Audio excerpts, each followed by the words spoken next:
We're now doing the last problem on that worksheet, which is problem number 7. It says 550 grams of water at 125 degrees Celsius are cooled to 50 degrees Celsius. How much energy is released? So, underlining our numbers, we have a mass,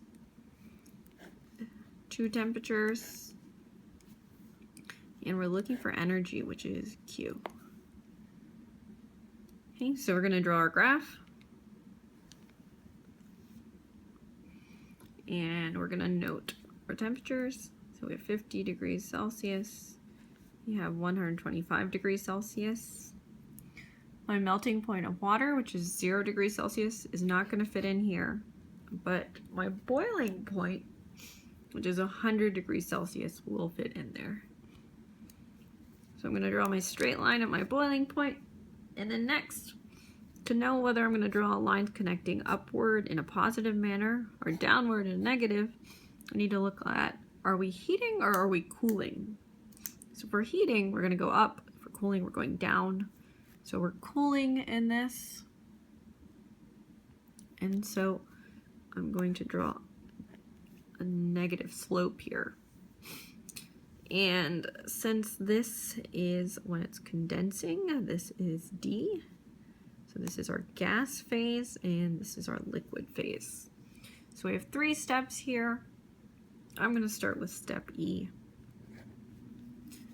So Q equals mass times the specific heat of a gas times the change in temperature of a gas. Now remember, we're cooling. And because we're cooling, that's exothermic, we're releasing gas. We're not releasing gas. We're releasing energy, our thermal energy, so our motion is slowing down. So our number should be negative. So our mass is 550 grams. Our specific heat of the gas is 1.850 joules per gram degrees Celsius. That's water specific heat for a gas. And then our change in temperature is 100, which is our final, minus our initial, which is 125. So it's a negative 25 degrees Celsius. So that's where we're going to get our negative number from. So we're going to get 25,000, it's negative 25,437.5 joules.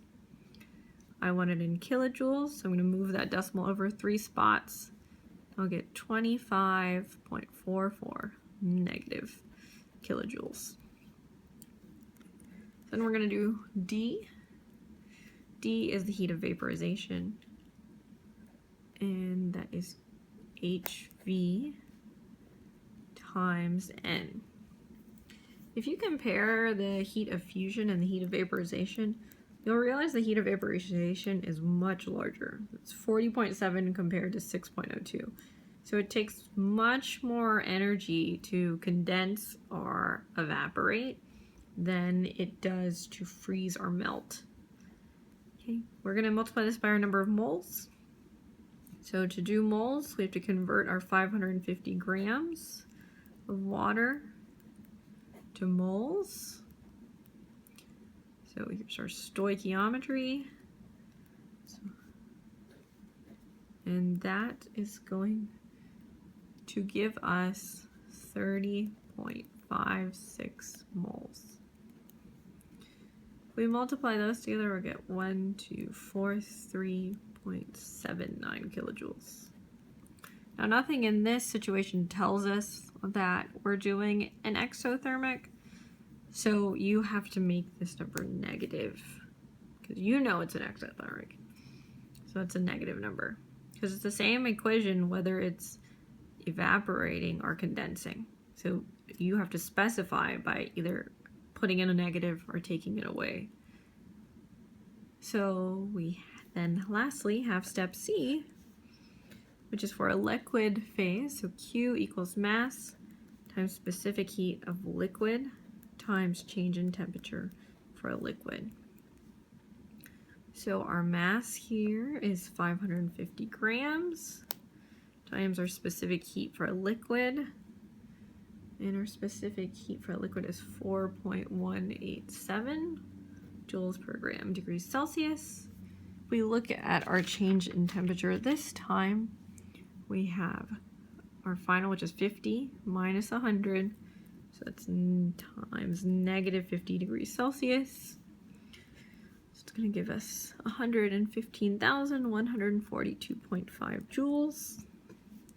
I want that in kilojoules. I'll move the decimal over, and I'll get 115.14 kilojoules. Okay, so I did my 3 steps, and then lastly, Q total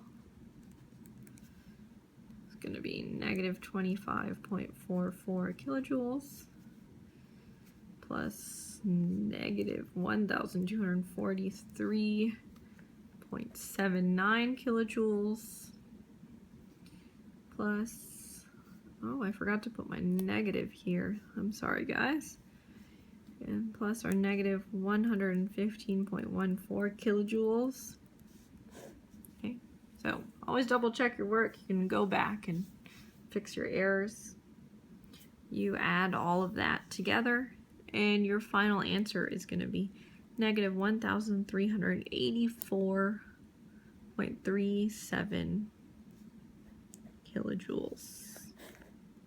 Okay, you had a much bigger mass that time. 550 grams, and you were condensing, so you end up with a much larger answer.